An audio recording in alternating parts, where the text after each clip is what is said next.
Metafísica del sexo por Julius Evola. Introducción 1. Delimitación del tema. El título del presente libro requiere una precisión por lo que respecta al término metafísica. Esta palabra se empleará aquí en dos sentidos. El primero es bastante corriente en filosofía, donde por metafísica se entiende la búsqueda de los principios y de los significados últimos. Una metafísica del sexo será por tanto el estudio de lo que, desde un punto de vista absoluto, significan ya los sexos, ya las relaciones basadas en los sexos. Este tipo de estudio tiene escasos antecedentes. Tras haber citado a Platón y si prescindimos de algunas alusiones que se encuentran en autores más o menos contemporáneos del Renacimiento, desde las teorías de Boheme y de ciertos místicos heterodoxos inspirados en su obra, hasta Franz von Baader se llega enseguida a Schopenhauer y luego ya no se puede mencionar más que a Weininger y en cierta medida a Carpenter, Berdyaev y Claes. En la época moderna y más todavía en nuestros días, se han multiplicado endémicamente los enfoques del problema de los sexos desde el punto de vista antropológico, biológico, sociológico, eugénico y el último en llegar psicoanalítico. Incluso se ha acuñado un término para denominar este tipo de estudios, la sexología. Pero todo ello tiene poco o nada que ver con una metafísica del sexo. Aquí, como en todos los demás ámbitos, el estudio de los significados últimos no ha interesado a nuestros contemporáneos, o bien les ha parecido incoherente y superado. Se ha creído alcanzar algo más importante, un trueno,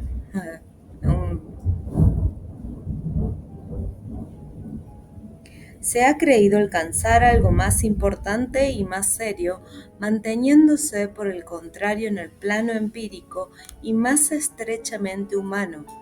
Eso cuando no se ha concentrado la atención directamente en los subproductos patológicos del sexo.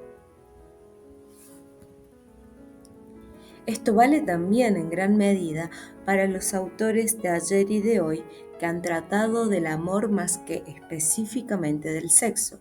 Se han limitado esencialmente al plano psicológico y a un análisis genérico de los sentimientos. Incluso lo que han publicado al respecto algunos autores como Stendhal, Bourget, Balzac, Soloviev o Lawrence atañe bien poco a los significados más profundos del sexo. Por lo demás, la referencia al amor, dado lo que en nuestros días se entiende generalmente por este término, y también a causa del desfase de todo tipo, sobre todo sentimental y romántico, que la experiencia ha sufrido en la mayoría de las personas. No podía dejar de crear un equívoco ni dejar de restringir la búsqueda a un marco limitado y más bien banal. Solo aquí y allá, y casi diríamos que por casualidad, alguien se ha acercado a lo que tiene que ver con la dimensión profunda o dimensión metafísica del amor en su relación con el sexo. Pero en este estudio la palabra metafísica se entenderá igualmente en otro sentido que no carece de relación con su etimología, puesto que la metafísica designa, en sentido literal, la ciencia de lo que va más allá de lo físico. Más allá del plano físico, sin embargo, no remitirá a conceptos abstractos o a ideas filosóficas, sino a lo que como posibilidad de experiencia no solo física, como experiencia transpsicológica y transfisiológica, resulta de una doctrina de los estados múltiples del ser, de una antropología que no se detiene, como la de los tiempos más recientes, en el simple binomio alma-cuerpo, y que conoce en cambio modalidades sutiles e incluso trascendentes de la conciencia humana. Este tipo de conocimiento, terreno desconocido para la mayoría de nuestros contemporáneos, forma parte integrante de las antiguas disciplinas y tradiciones de los pueblos más diversos. De él obtendremos pues puntos de referencia para una metafísica del sexo entendida en el segundo sentido de la expresión, para delimitar todo aquello que la experiencia del sexo y del amor conduce a un cambio de nivel de la conciencia, corriente física y a veces incluso a cierta superación de los condicionamientos del yo individual y al afloramiento o inserción momentánea en la conciencia de modos de ser de carácter profundo.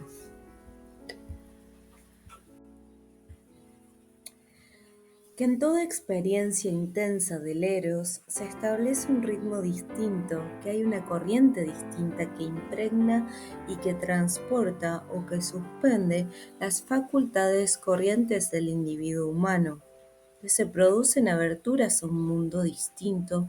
Todo eso es algo que se ha sabido o presentido desde siempre. Pero en aquellos que son los sujetos de esa experiencia, falta casi siempre una sensibilidad sutil suficientemente desarrollada para poder captar algo más que las emociones y sensaciones que lo sobrecogen. No tienen ninguna base para orientarse cuando se producen los cambios de nivel de que hemos hablado.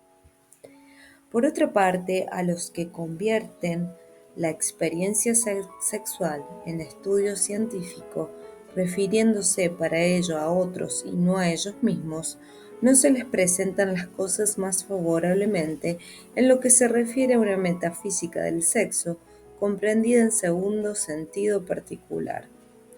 Las ciencias que están en condiciones de proporcionar referencias adecuadas para explorar esas dimensiones potenciales de la experiencia del eros se han perdido casi del todo. Por eso han faltado los conocimientos necesarios para definir en términos de realidad los contenidos posibles de lo que habitualmente se vive de manera irrealista al reducir lo no humano a la exaltación de ciertas formas puramente humanas como la pasión y el sentimiento, simple poesía, lirismo, romanticismo idealizante y cursilería de todas las cosas.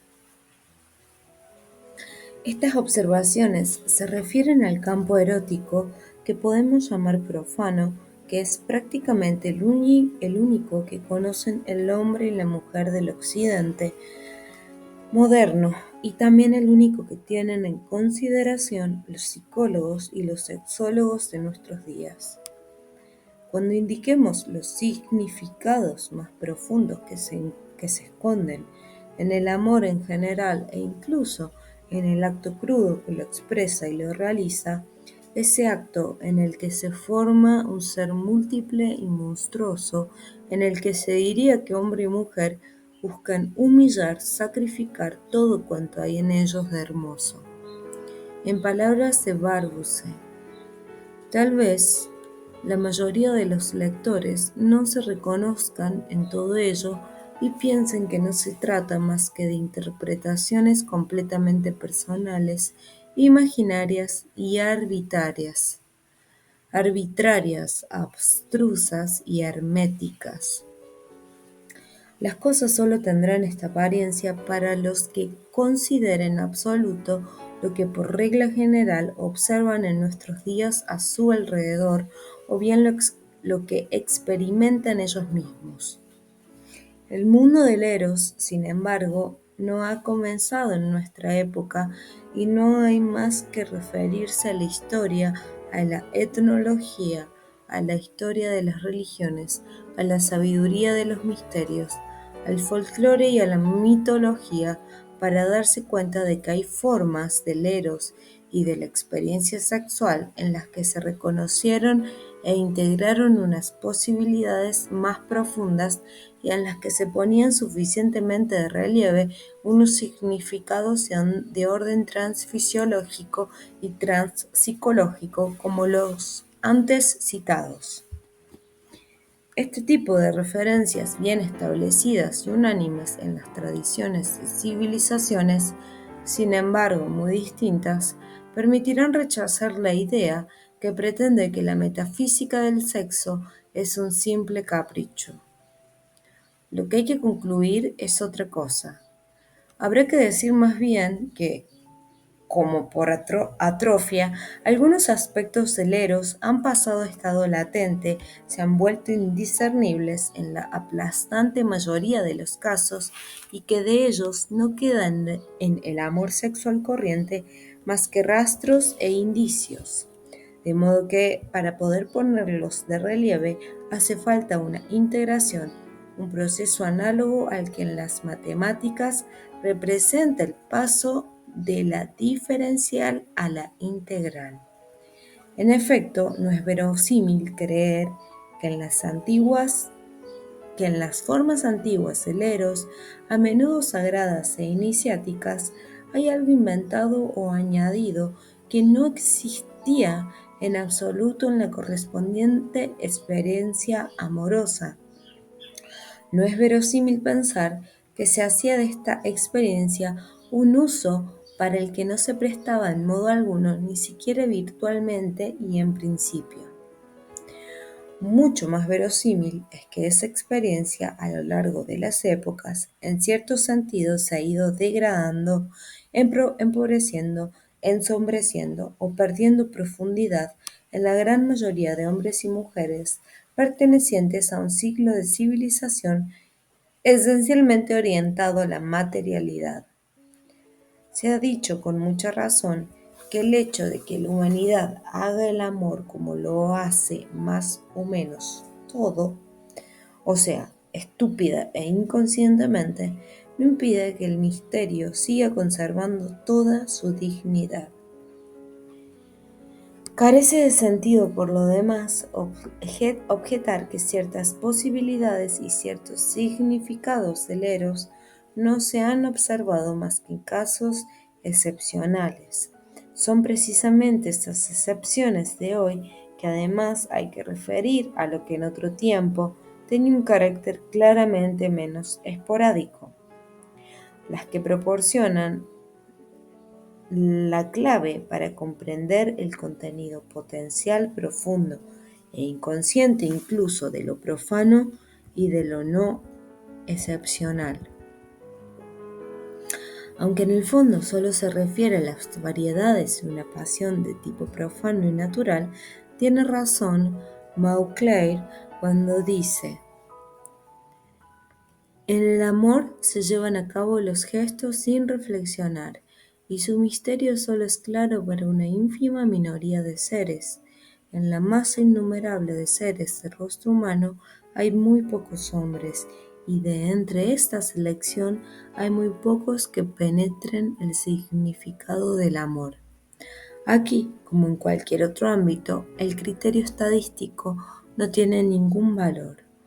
Podemos dejarlo para métodos triviales, como el empleado por Kinsey en sus famosos informes sobre el comportamiento sexual del macho y la hembra de la especie humana. En un estudio como el nuestro, es la excepción lo que tiene valor de regla en el sentido superior del término.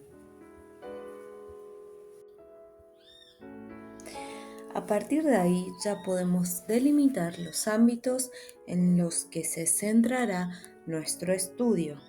El primer campo será el de la experiencia erótico-sexual en general, o sea, del amor profano, tal como pueden conocerlo también cualquier hombre y cualquier mujer, y buscaremos en él indicios intersticiales de algo que virtualmente lleva más allá del simple hecho físico y sentimental.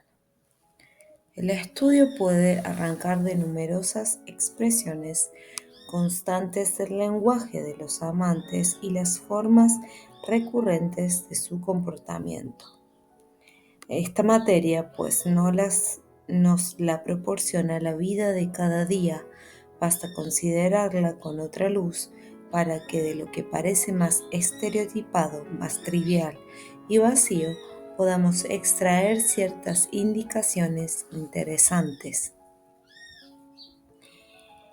También en lo que se refiere a la fenomenología del amor profano, recogerse otros, pueden recogerse otros materiales en novelistas y dramaturgos. Es sabido que en la época moderna sus obras tienen por tema casi exclusivo el amor y el sexo. Por regla general, esta producción puede tener también cierto valor de testimonio, de documento humano, porque la materia prima de la creación artística está constituida habitualmente por una experiencia personal efectivamente vivida o al menos tendencial, y lo que además presenta para merecer el nombre de arte en lo que hace sentir, decir o hacer a los distintos personajes, no siempre se reduce a la ficción y la imaginación, sino que por el contrario puede tratarse de integraciones, de amplificaciones e intensificaciones en las que se ilumine claramente lo que en la realidad, en la experiencia personal del autor o de otros individuos, se ha presentado de manera solamente incompleta, muda o a modo de conato. Pueden buscarse, pues, en el arte y la novela materiales suplementarios que hay que considerar objetivos y que a menudo conciernen a forma y a diferencia del eros. Pero la búsqueda de materiales tropieza con dificultades particulares cuando se trata de datos que se refieren a un ámbito importante para nuestro estudio, que es el campo de los estados que se manifiestan durante el apogeo de la experiencia erótico-sexual durante el acoplamiento. La literatura en este caso no ofrece demasiado. Hasta hace poco había el veto del puritanismo, pero incluso en las novelas modernas más atrevidas predomina lo trivial y lo vulgar sobre la materia que podría resultar utilizable para lo que aquí nos interesa. De la propia literatura pornográfica clandestina se puede sacar bien poco. Fabricada esencialmente para excitar a los lectores, es terriblemente pobre en lo que se refiere no a los hechos y escenas descritas, sino a las correspondientes experiencias interiores. Cosa lógica, por otra parte, pues esta literatura está generalmente privada de toda autenticidad. En cuanto a la posibilidad de recoger materiales directamente, se encuentra aquí una doble dificultad subjetiva y objetiva. Subjetiva porque no ya con extraños, sino con la propia pareja masculina o femenina, se rehúye a hablar con exactitud y sinceridad de lo que se experimenta en las fases más exaltadas de la intimidad corporal.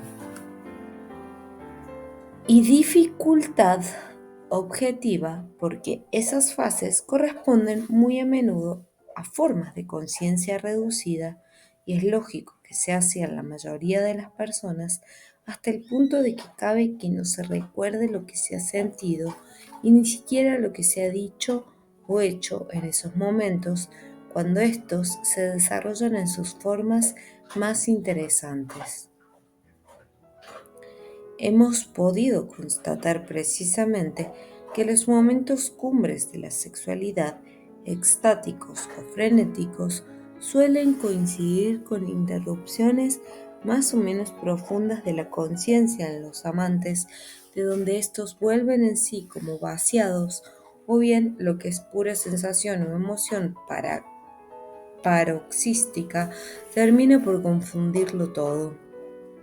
Gracias a su profesión, los neurólogos y los ginecólogos se encuentran teóricamente en una situación muy favorable para reunir materiales útiles si supiesen cómo orientarse y se interesasen por este campo. Pero no es este el caso.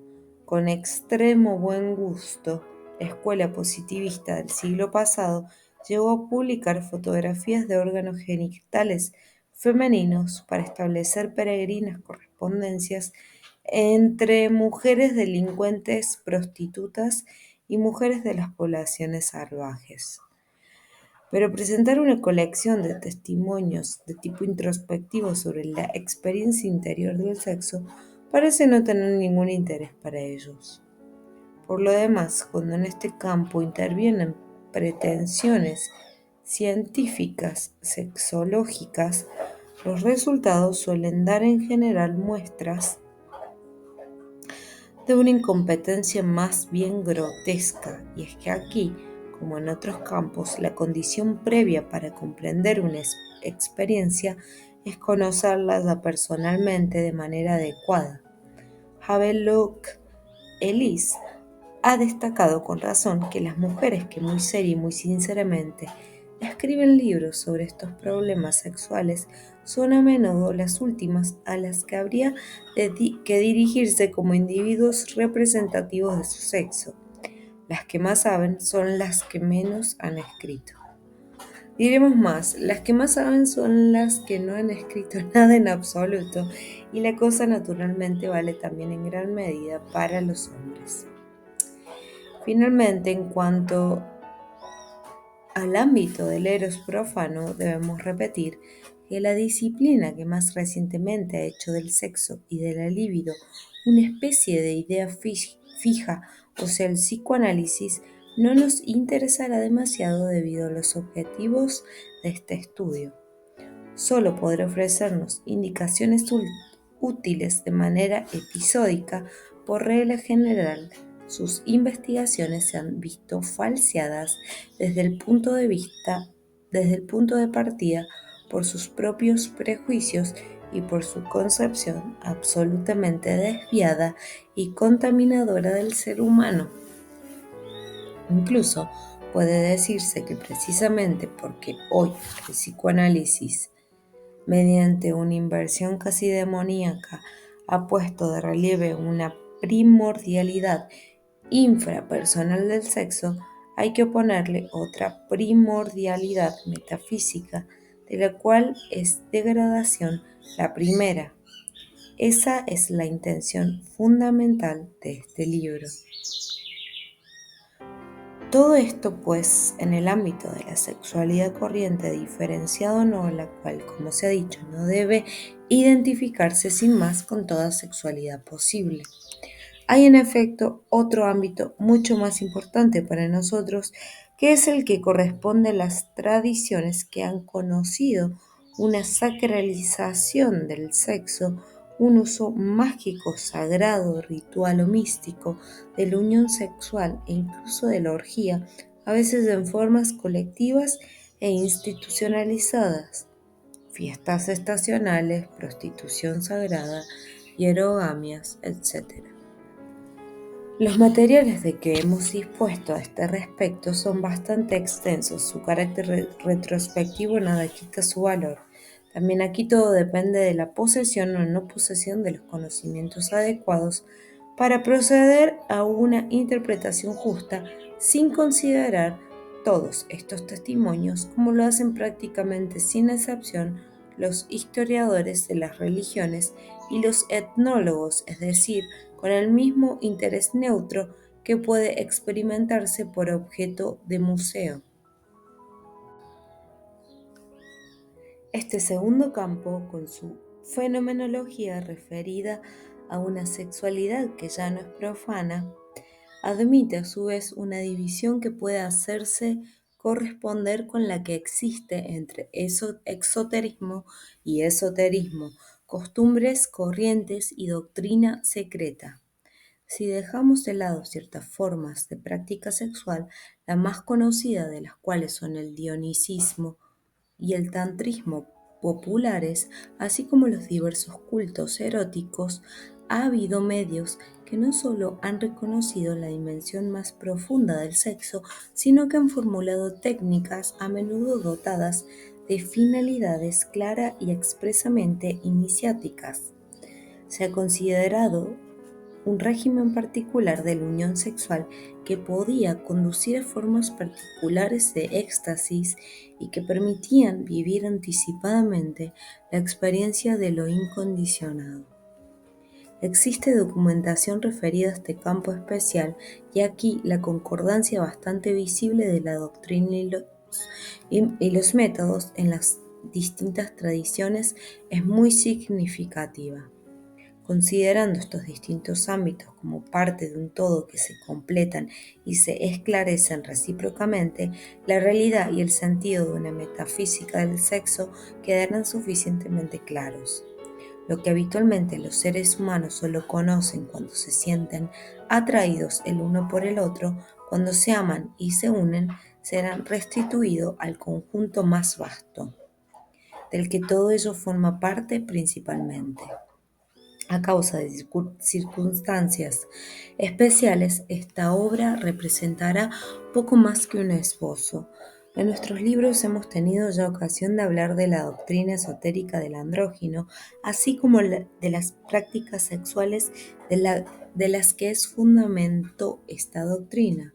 Por lo que se refiere a la parte más nueva, es decir, la búsqueda en el campo del amor profano, hubiéramos tenido que disponer de materiales mucho más abundantes, pero aparte de las dificultades antes señaladas, una situación contingente totalmente personal nos ha impedido recogerlas.